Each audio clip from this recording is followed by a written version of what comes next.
kayo susugod, hindi man lang kayo naghugas ng kamay? Hayaan mo sila. Para hindi kagad kapitan ng sakit. Para masalin sa mikrobyo. Sige, kain. Walang kakain ng hindi naghugas ng kamay. Kain na kain! Sige! Nangiinis ka ba? Oo, Kading? bakit? Ba't mo ko iniinis? Inaagaw mo ako ng papel sa mga bata eh. Tinatanggalan mo ako ng karapatan. Kung ano tinuturo mo. Ba't ikaw ba nanay? Bakit ikaw ba, tatay?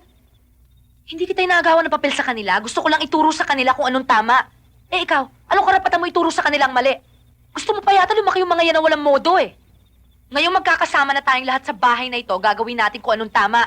Pagkahugas ng kamay, magdadasal muna tayo ng pasasalamat. Naintindihan nyo? Naintindihan mo? Wala ako naintindihan. Libag! Tara! Ano pang ginagawa mo dyan? Maghuhugas ng kamay tsaka magdadasal ng pasasalamat. Di bagay sa'yo. Sip-sip!